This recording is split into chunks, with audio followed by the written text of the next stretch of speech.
Ukraine House Davos. On behalf of the organizing committee, we are very glad to welcome you here today. This is our second day, and I would like to tell you about our organizing committee a few words and about our sponsors. So Ukraine House Davos this is our 6th year, and it is organized by Western NS Enterprise Fund, Viktor Pinchuk Foundation, and Horizon Capital. And we are very grateful to our gold sponsors, Temerty Foundation and INTERPIPE. We are starting our day today with a panel called Ukraine's Strategic Importance, from Rare Earth Minerals to EU Green Energy Partner. Before we start, and I will introduce the moderator, let's watch a short video. Ukraine is the breadbasket of the world. They grow enough food to feed 400 million people. Russia's invasion is now bringing up that threat of hunger for millions of people in that part of the world. Would that have an impact on the world? Hell yes, it will have an impact on the world. The initiative we just signed opens up paths for significant volumes of commercial food exports from 3 key Ukrainian ports in the Black Sea. A beacon of hope, one of the world's breadbaskets once again able to export. To take Ukrainian grain to the countries in need. It eased a global food crisis and has kept food prices around the world stable. Farmers are now harvesting this year's crops.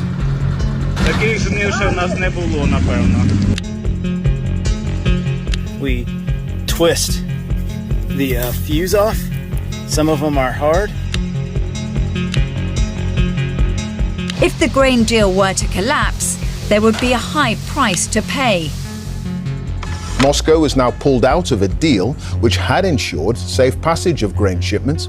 Russia attacked Ukraine's main inland port on the Danube River on Wednesday.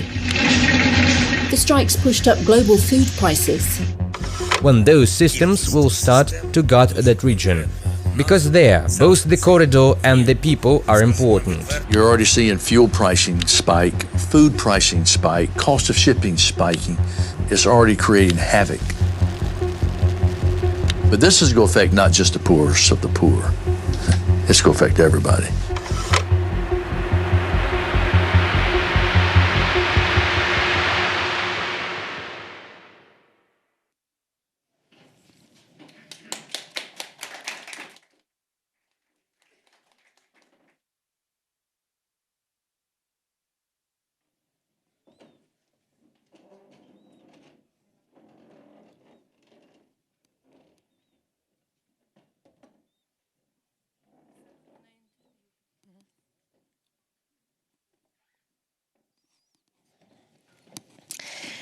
And it is my great pleasure to invite to the stage GILLIAN TETT, columnist, FT and Provost at King's College, Cambridge. Welcome.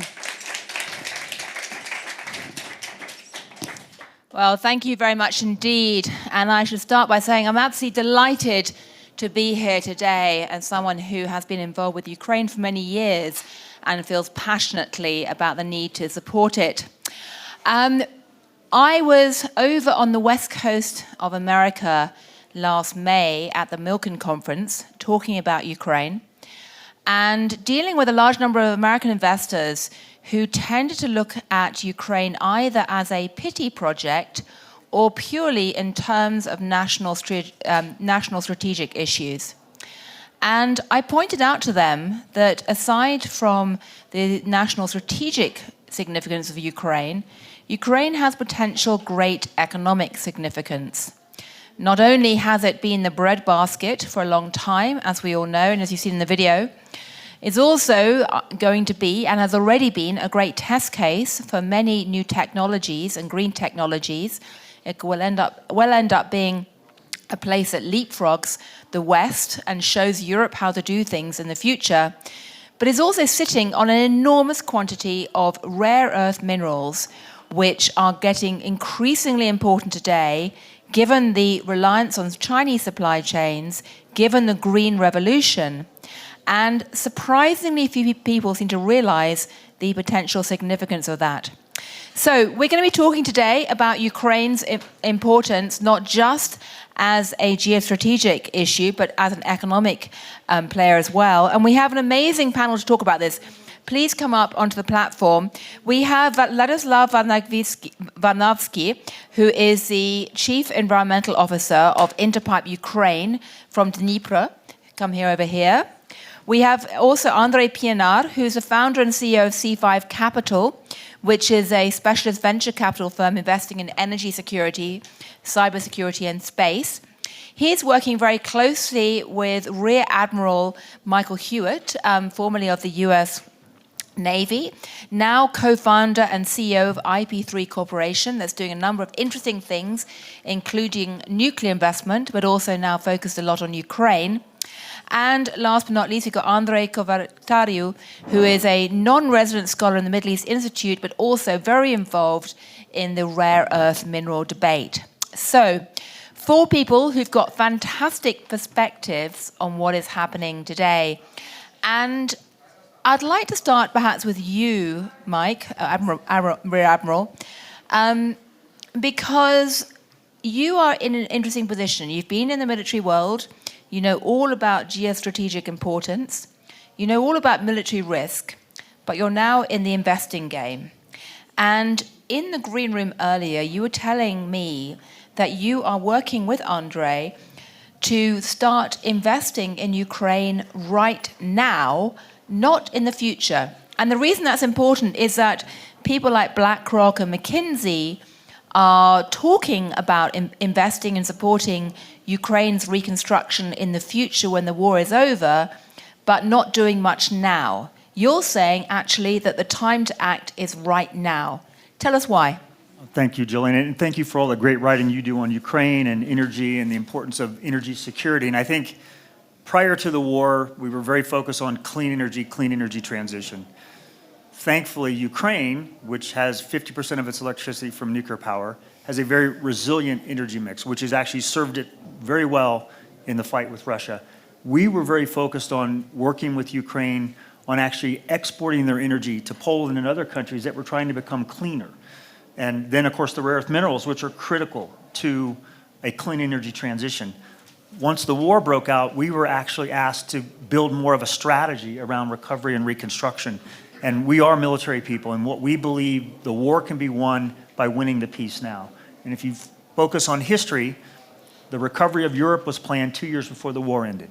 What we are focused on is how do we work on recovery reconstruction programs in Ukraine today that are bankable and investable, primarily in their energy transition, in their critical infrastructure protection, and almost exclusively into their rare earth mineral programs, because they are sitting not only on the key minerals for energy transition, they actually have an energy system that is exportable and reliable today.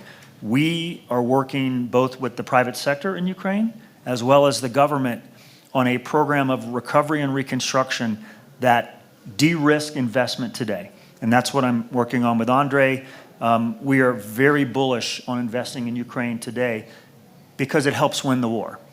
You win the war by winning the peace. You win the war by demonstrating what we call economic entanglement. And so we are incredibly bullish on Ukraine and its energy program, as well as its important role post-conflict. Well, I want to come back and talk about the rare earth minerals in a moment. But before I do, I have 2 questions for you and ANDRÉ. And then, by the way, there are 2 ANDRÉs, so no, that's confusing. The first question is this. Do either you, Mike, or ANDRÉ know of many other investors who are actually willing to invest in Ukraine right now? Because when I was last in Kyiv a few months ago, there were people from defense-orientated venture capital firms who were looking, but thus far they generally haven't actually invested yet. Are there people other than you're aware of who are actually willing to invest in Ukraine yet? Well, I'll give you my quick answer and then pass it off to ANDRÉ. We have companies and we have capital that are looking project by project and saying, I'm ready to put my capital into that project. We think that the political risk and the insurance risk and the war risk and the corruption risk are greatly overstated. And a lot of that's by the Russians. So the Russians are trying to keep out investment. We see the pathway in the pipeline for investment. So we have companies that are ready to go, and we have capital that is ready to come in to invest in these companies. And what we need to do is set a structure up, a process up that allows that to happen rapidly. And that's precisely what ANDRÉ is doing for us. Right. So ANDRÉ, tell us how you're managing these risks, because you can't buy war insurance really to cover this at the moment, can you? No, war insurance isn't available at the moment, but I think there are a number of initiatives to make it available. I think most importantly, from a venture capital and from a private equity perspective, there's a growing number of limited partners, institutional investors, high net worth families who want to help to make the world a better place, who want to support the Ukraine. The private sector has to step forward, as Secretary Pritzker said yesterday, to support our allies. Winston Churchill said the only thing that's harder than fighting with allies is fighting without allies. And Ukraine is one of the most precious allies we have in the West. Ukraine is not only the breadbasket for the world, it's also the treasure chest for Europe when it comes to strategic minerals. And prior to Russia's invasion, Ukraine formed a very important strategic partnership with the European Union. And one of the motivations Putin has for invading the Ukraine is because he wants to disrupt these partnerships, but also claim Ukraine's natural wealth. And so it's very important that the private sector at this critical time step forward and invest, as Admiral Mike said, for victory. And before I turn to the other ANDRÉ to talk about rare earth minerals, can I just ask you a bit more about the war insurance issue? Because when I was in Kyiv, what I heard from a number of the private sector players was that they are really eager for governments or multilateral groups to provide war insurance. And in some ways, insofar as West is trying to provide support for Ukraine right now, they were arguing that some form of easy-to-understand, credible war insurance mechanism, either by national governments or by a multilateral group like the World Bank, was critical, and that's not come yet. Do you expect that to come soon, and where do you think or hope it would come from? I'll give you my quick answer. I think it's critical to actually support winning the war by going after these things that have challenged us to bring capital in. And I think a lot of it, again, is somewhat overstated. We're looking at it project by project so that we can de-risk a project and then address the things that we need to address to bring in that capital. But then again, tying it to winning the war. I mean, from a U.S. perspective, we've put $45 billion in on the kinetic side when we really need to be focusing on these investments, this economic entanglement, because it gets us to victory faster. So you have to frame it correctly to then discuss the war insurance or the political risk insurance. And so that's the way we're going after it. I think one of the investment opportunities is to create a war insurance product for the Ukraine. And that's one of the opportunities. Well, you're saying the private sector should create a war insurance. The private sector must take the initiative to create a war insurance product for the Ukraine. And that's one of the opportunities we look at. We've seen enormous innovation in the insurance technology sector over the last few years, and there's no reason why we can't create a war insurance product for the Ukraine. It's not an insurmountable commercial problem. It's a solvable commercial problem. And I think now is the time for private sector initiative, private sector partnerships to step up and to support Ukraine as a very valuable ally for the West.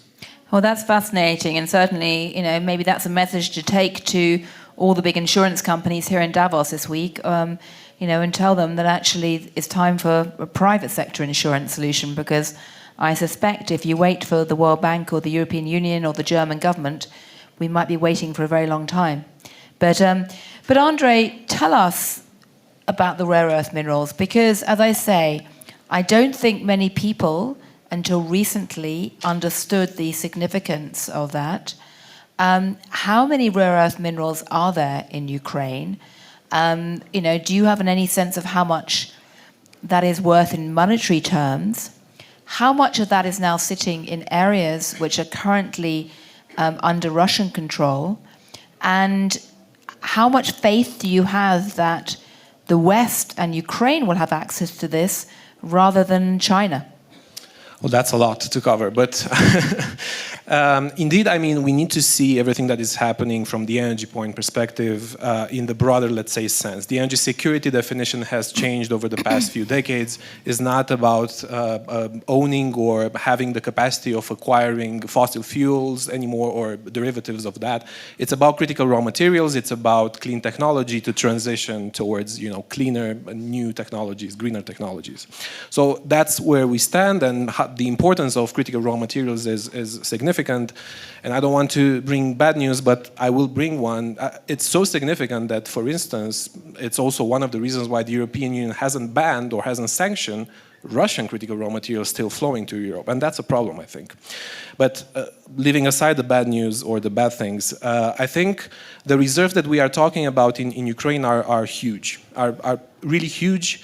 It's very difficult to assess the full scale of that, also because of markets and the volatility of these, let's say, products, and also because it's very difficult and it takes time to understand the resources, the amount of resources. But we are talking about 4 to even $12 trillion of critical rare earths and critical raw materials, which is significant. And I would say most of these mineral resources are actually located in the eastern part of Ukraine, so the one that is you know, at a higher risk now when it comes to the war. But I think it's very important when it comes to the reconstruction phase, when it comes to the EU-Ukraine partnership, and in general the Western, let's say, society's partnership with Ukraine on that. I think it's critical to understand both the potential of that and what would be the transition phase towards that. I'm not obviously on the investment side, but I think it's important to understand two things about the reconstruction, let's say, phase. One, the reconstruction theory is very different than any other investment theory. It comes with very different, let's say, frameworks. Risks, premium risks, security risks are treated very differently than in other, let's say, investments. And I think that's critical to prepare from now on, as my colleagues were saying, for the future. And I mean, I'm closing with that. I think it's important to understand that critical raw materials are, one, a leapfrog opportunity for the Ukrainian energy systems, and two, a very important opportunity for the energy transition that Europe is currently undergoing. So it's both, you know, it's beneficial on both ways. It's a two-way street and a two-way benefit street, let's say, in reconstructing and leapfrogging energy systems in Ukraine and making the transition, the energy transition in Europe, a bit softer, more softer than it is actually. Right. And do you think people realize the degree to which using this treasure trove, to take André, the other André's comment, can potentially help the West to break its dependence on China? I think the people that can move things at the moment, they understand that. Policymakers understand that increasingly so. Investment funds and investment, let's say, actors understand that increasingly so. Obviously, policymakers and people in Ukraine understand that. So I think we are in a good moment in terms of understanding and being aware of that. But is that enough? Probably not enough, you know, to understand, you know, how, for instance, how important winning the war is for Ukraine and how important this critical raw materials management will be in the future. And that's not only for the investors or the policymakers to know, that's for the wider, let's say, public that, you know, in some sense endorse a continued support to Ukraine. I think we are in a good position, but it's still room for increasing awareness on that. Right. Vlad, you are based in Dnipro. I actually have the app on my phone which shows when there are air missiles, or air missile alert app, which many Ukrainians, of course, have. And I often see that Dnipro has had a lot of shelling recently and attacks. Can you tell us, firstly, what is the situation like in Dnipro? Is it still possible to do business there? Is your steel mill, your steel operation still operating? And then tell us about the green transition that you are trying to promote in INTERPIPE. Thank you. Not only Dnipro, but in other cities of our country, missile alerts are sound, and it's a huge problem for the whole industry. And as a representative of steelmaking industry, I'm here. Its industry is one of the basics of the Ukrainian economy, providing about 10% of country's GDP. And if you allow me, I'll show you some facts about it. And moreover, our products from iron and steelmaking industry. I think we have it just behind over there. So. Okay, thank you. Oh, also over there, yes. So if you can't see there, if you can't see through Mike, or it's also behind you over there, and very nice presentation on some of this. That's some facts about our industry as it was in 2021 and as it is in 2022. And as you see that after the first year of the large-scale invasion, Ukraine's GDP fell by almost a third, and 29%. And the worst situation has been developed in the iron and steel industry. Its output production fell by 71% year to year. It happens due to a couple of factors, due to the occupation and destruction of Mariupol, where two biggest integrated steel mills were located, and due to the blockade of Black Sea ports and lower opportunities to export our products through the European infrastructure transport. And as you mentioned, missile attacks on critical infrastructure and power plants, and Kakhovka Dam, as you know, they have awful consequences for our industry also. So, considering all those facts, I should say that our industry is facing now a vital opportunity to rebuild itself in a better way, and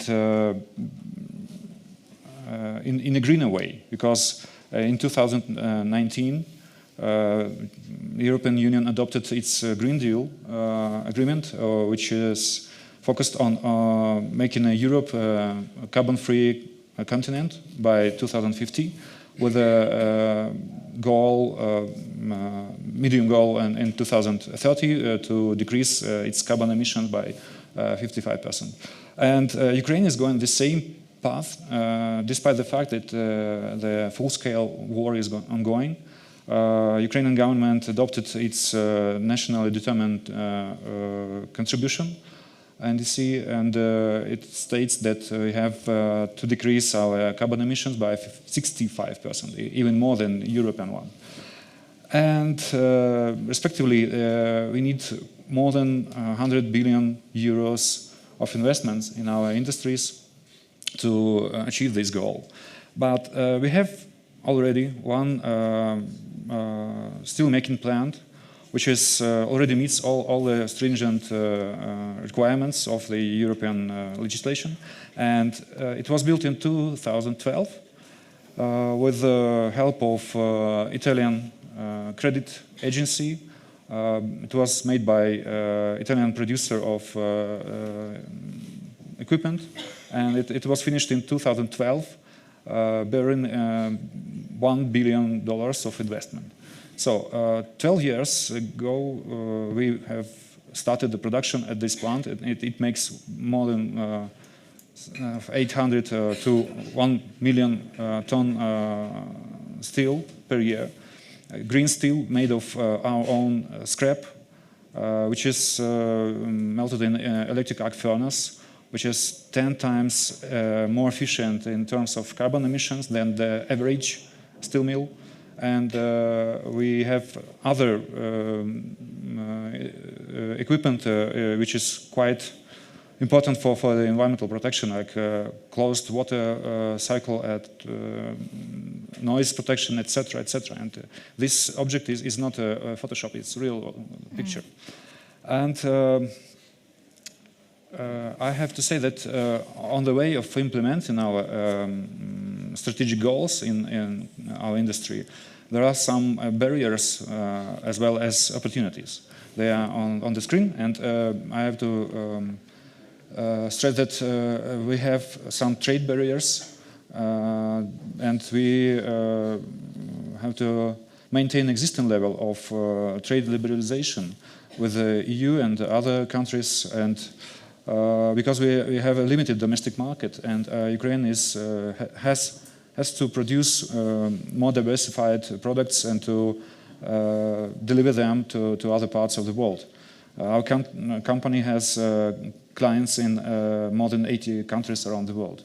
And we already have developed logistics and proximity to Europe. Of course, it is under the risks, but it's flexible and resilient, as we see.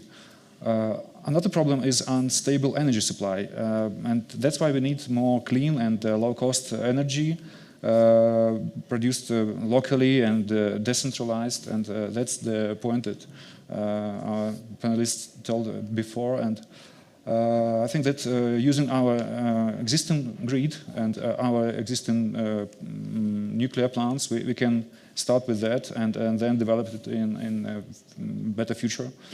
And also the stability and development prospects of the domestic steel scrap market, because we are highly dependent on this type of raw material due to our green steel making technology. And with a higher demand in green steel, the higher demand of the scrap will give us higher prices. And that's the question of the nearest future. And even now, we have faced some problems on the market locally in Ukraine. But on the other hand, we have high quality and low cost iron ore, which could be converted in also green way in HBI, high briquetted iron, which could be used in green steel making. But it's also a question of investment, right, and some time. Yeah. Right.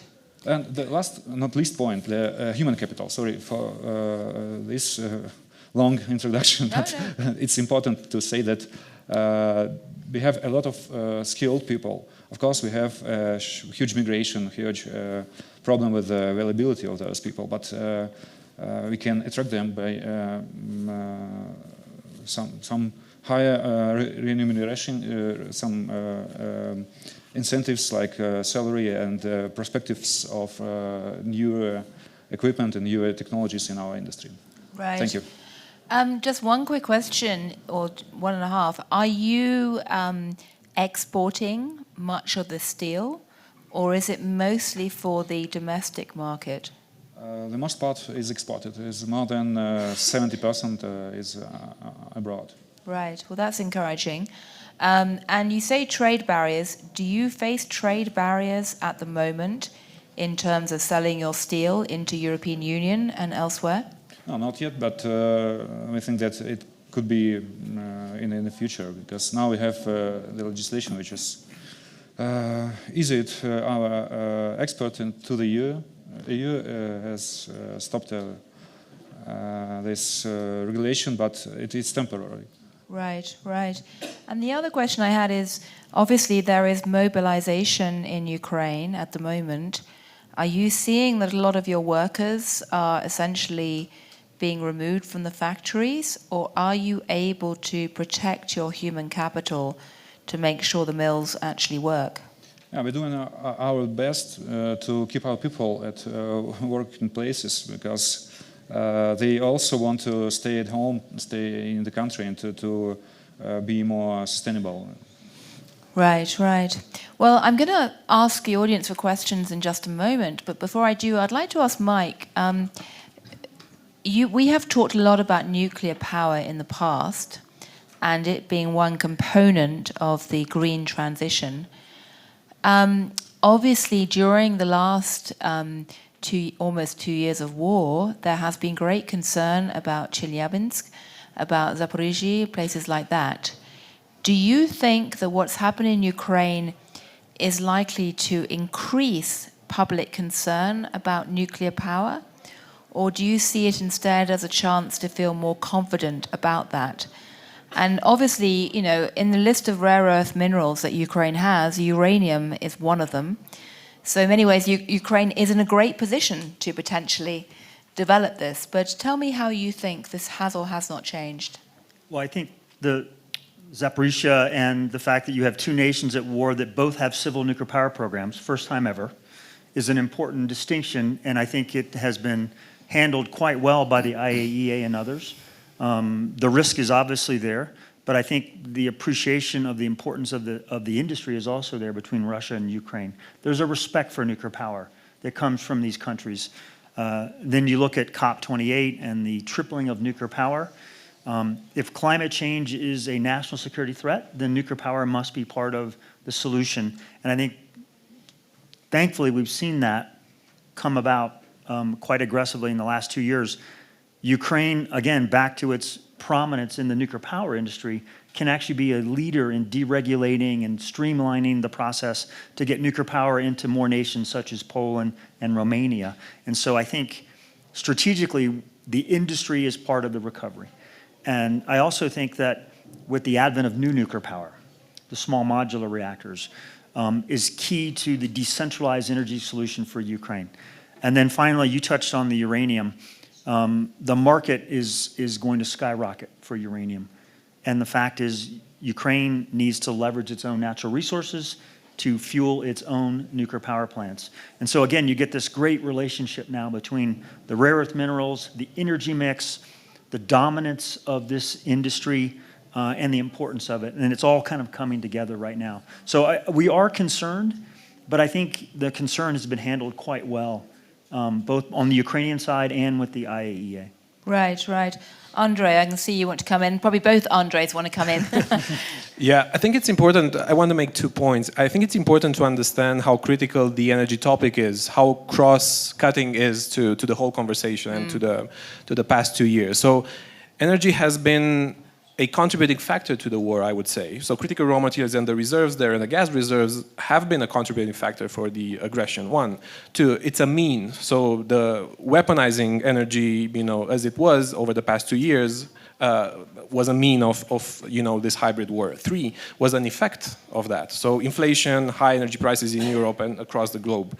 But then coming to your point, I think it's a spark for reconstruction and acceleration of all the industries that we are seeing. So we are seeing green technologies being, pushed forward because of this lower, let's say, geopolitics of energy and the potential of that. We are seeing nuclear as a solution, especially small modular reactors. And I think we have not covered, and maybe it's not the topic of today, but also the offshore potential of Ukraine, wind offshore and offshore, reserves and offshore options that Ukraine has in terms of the energy, let's say, space. And final point, what I think energy is also a glimpse of hope, if you want. So partnerships on critical raw materials, partnerships on small modular reactors, both development and operation of that is, in my book, a hope for the future and a hope for the country as well as for the partners in the West. Absolutely. I mean, people have always said that, it was all about petro wars in the Middle East, and now we're moving into a new phase where it's actually about wars over minerals that most of us, wouldn't recognize if we saw the equation on a bit of paper. I think there's an old saying, I think Daniel Jürgen was putting this forward, that for Russia, oil was always about money, gas was always about geopolitics. I think critical raw materials is about both. Yes, absolutely. Well, 4 to 12 trillion is a lot of money. So even for the Financial Times. But Andrei, the other Andrei, I can see you wanted to jump in. Yes, Apple, Mike highlighted the fact that the raw uranium market is increasingly getting constrained. That's in part because Russia and China are putting their hands on a lot of Kazakhstan's uranium reserves. And Kazakhstan is currently one of the largest producers of raw uranium. Ukraine has the largest uranium reserves in Europe. It has, as Apple Mike said, a very well-developed nuclear industry. It's formed a new partnership with Westinghouse and Cameco to rewire and re-gear its supply chain. So there's tremendous potential for Ukraine to be a clean energy partner, not only for Europe, but also for the US. Absolutely. And I think this strategic partnership around critical minerals and clean energy and nuclear innovation is a key component of the alliance between the West and Ukraine going forward. Absolutely.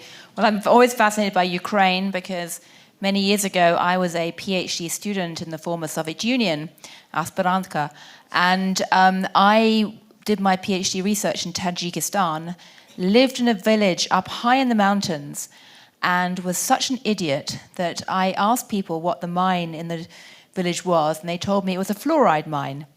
And anyone who's got any basic chemical engineering will know there's no such thing as a fluoride mine. And it took me a year to realize that I was actually sitting on a uranium mine. So for that reason, I've since become slightly more familiar after being, I literally telling all my friends I was on a fluoride mine. They went, no, you're not.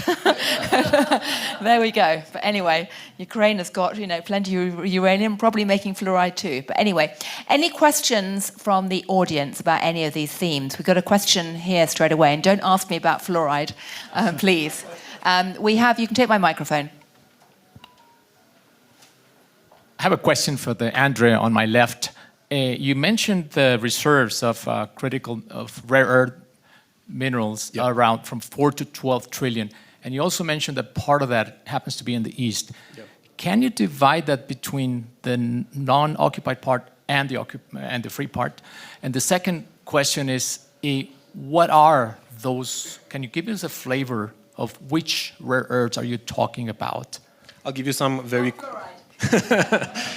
quick answers. I mean, the estimations that the range is so high because the measurements were kind of started a few years ago before the aggression started. So it's pretty difficult to put a number, and also it's very difficult to really identify on a granular level where those resources are. But the estimations, and these are all numbers, so last year's numbers, last year meaning 2022, are $4 to $12 trillion.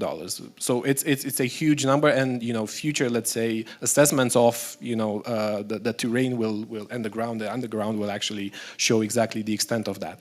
But we are talking, maybe my colleagues know a bit more on that, but we are talking mainly, about most of the critical raw materials and rare earths that we are looking into for the energy transition. But I think probably the most interesting one would be lithium, because lithium is at high consumption when it comes to the clean energy solutions, batteries, and this kind of solutions are high, have a high lithium intensity. Lithium is, the reserves of lithium probably among all the others are the most consistent ones. So lithium is at high stake. And it's also important to understand how important that would be for Europe, because at the moment Europe has very limited resources when it comes to importing lithium. Australia is a solution, South America is a solution, but think about the global supply chains, how long they are, how the higher distance pose different risks, higher costs, higher supply chains issues. So that would be an opportunity, obviously, for the country and for its partners as well. If I were a supply manager for Volkswagen, I would be knocking on the door right now, right? Of course. Yeah. Especially for it. And it's not only... Is that happening? It's not only the transportation sector, it's the utility scale, energy utility scale, it's batteries in every sense, in every terms. I think another sector that's really important in terms of this strategic minerals partnership is the space sector.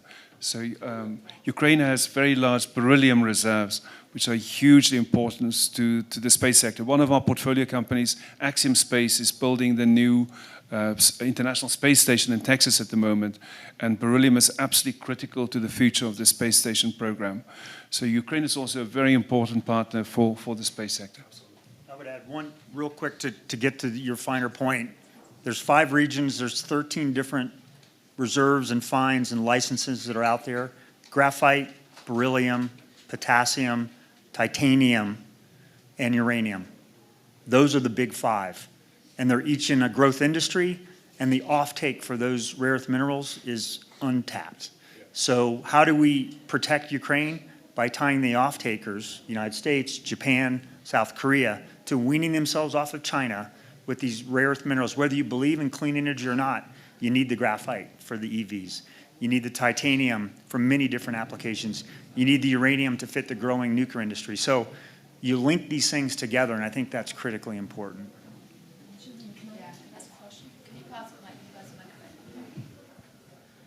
I would say very quickly before we have a question is that a lot of these maps can actually be found on their various websites that detail the maps of where the deposits are.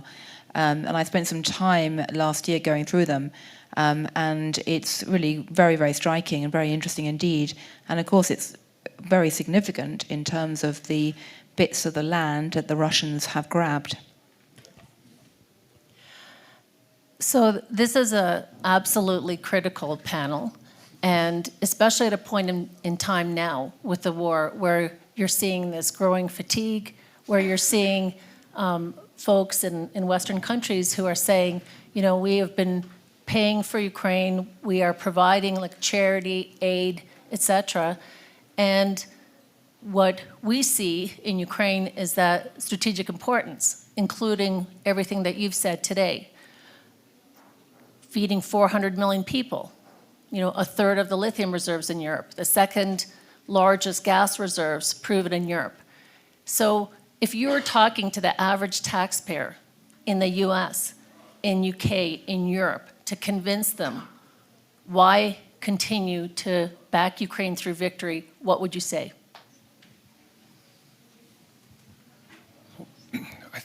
What we see with the private sector now is that US, Canadian, British, European companies are forming partnerships with Ukrainian companies. And so the ownership of much of these strategic mineral reserves in the future will be based on partnerships, commercial partnerships. And as Apple Mike said, these commercial partnerships will lead to tangible offtake agreements. So there's a demonstrable national security case, there's a demonstrable investment return case, there's a demonstrable contribution to the energy transition case that's being made. And I think this strategic minerals and critical minerals partnership, this energy partnership, is a critical component now of the Ukraine's alliance with the West. And it's really at the heart of this alliance going forward. And it's really important for all of us, and particularly in the private sector, to articulate it. Because, as you say, Ukraine is not a charity. Ukraine is not coming to the West with a begging bowl. The West needs the Ukraine's strategic minerals. The West needs Ukraine's energy potential. The West needs Ukraine's agricultural potential. Ukraine is coming and saying, we are opening up these opportunities to Western companies as part of our partnership and as part of building and evolving this partnership. And we need this partnership desperately, because in the absence of this partnership, the West will be beholden to China's dominance of strategic minerals. The West will be beholden to continue to import raw materials from Russia. And all of that comes at a huge cost. And we have to calculate this. We have to translate this into numbers. What does it mean for economic growth in the US? What does this mean for economic growth in the European Union? And I think the challenge now for the private sector is to go and make that business case for the lines. If I could add one thing, and Linda, you've proven we can invest in Ukraine with Horizon on the fintech side. And what we want to do is scale that up. So geopolitically, which is really the core of your question, in America, it's challenging when you only talk about the kinetic fight. So what we're doing is we're increasing the conversation about everything ANDRÉ just said. That's how you get more Republicans and Democrats on the side of what does Ukraine look like after the war. It doesn't look that way if you let Russia win, though. So you have to link these things together. And then finally, the analogy we use is Japan. After World War II, Japan became the ally that we needed it to become within about 20 years. We think Ukraine can be the Japan of Eastern Europe, both with your resources. And I think the two things we're investing in, maybe more so than everything, is the innovation and the people. And what you've seen in Ukraine is an unbelievable rise of innovation. The engineering skills have always been there. The venture capital world has already tapped into much of that. Now they're asking us to help scale up. So you win the war by winning the peace, by creating more commercial opportunities that speak to stability. And that's why we're so excited in a good way, because if you don't win the war, then you don't get into this conversation. And so this is what's capturing more and more of the Congress. And also, I think, I wanted to make one point on corruption. The DOD IG just came out with a report. Of the $45 billion that we flushed into Ukraine to fight the Russians, 3% of it was not accounted for accurately. It wasn't misappropriated, it was just not accounted for accurately. So by any standard, that was as well produced plan as you can finally get. So that's what we're pointing towards is, of course, Ukraine can work in the governance and in the corruption and everything else. So we see this as de-risking for many, many reasons. Yeah. Just a quick point. I would give an example, a very straightforward example.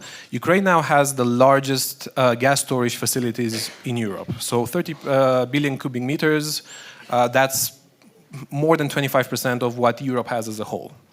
And at the moment, Europe is using 30% of that, so 10 billion cubic meters for storing gas. Now we are in the middle of winter. Winter has not passed yet, but it's been a cold winter, Gas reserves in Europe, including the storage facilities in Ukraine, are at 90% or close to 90%. We've never been better.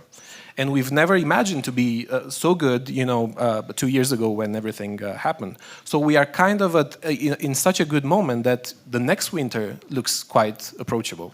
So that, these figures should convince, people that, the strategic importance of the partnership and, the investment of, in this campaign is critical to Europe and is critical to all the Western partners, I think. Right. I mean, one thing I just wanted to mention is it's not just the Russians who understand the critical significance of these minerals.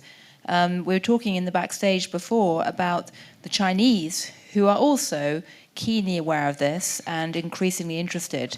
Can any of you talk about that a bit more? I mean, Andrei, do you want to say a few words on that? Yeah, take a stab on it. I mean, let's look a bit on the other side. Russia has quite a lot of critical raw materials and rare earth metals. What Russia doesn't have and never had and probably will not have, in the near future is the capacity to mine and refine that. Yeah. So additional resources, as good as they may be for Kremlin, still cannot be, let's say, exploited because of the very poor industry of mining and refining it. Chinese, on the other hand, are a very different, let's say, breed, because we know that they control most of the mining, even more so the refining processes of critical raw materials across the globe. So that's actually at stake, not necessarily, I mean, obviously it's the Russian aggression, but it's even more so the dominance of, and the continuous dominance that China would have on these critical raw materials. Right, right. I mean, our business partner in Ukraine has told us time and time again that the Chinese are constantly pinging for a partnership. China understands energy sovereignty better than anybody. And if they can lock down that market, then they lock down whether or not you can turn your lights on or off. And that's exactly how they see Ukraine, the way we see it, which is it's that critical to the future of energy. Right, right. Well, I actually just came from a meeting with Secretary Kerry, who was underscoring the point about the criticality of not just raw materials, the mining, but also the processing, which is what China has really cornered. Sadly, very sadly, we are out of time. I would just like to say a very big thank you to all the panelists for this critical points. And I'd also just like to underscore the point that you made, that actually at this point it's not just about the kinetic fight, to quote Mike, it's not just about the defense issues and the geostrategic importance, although that is very, very important. It's really about the great game.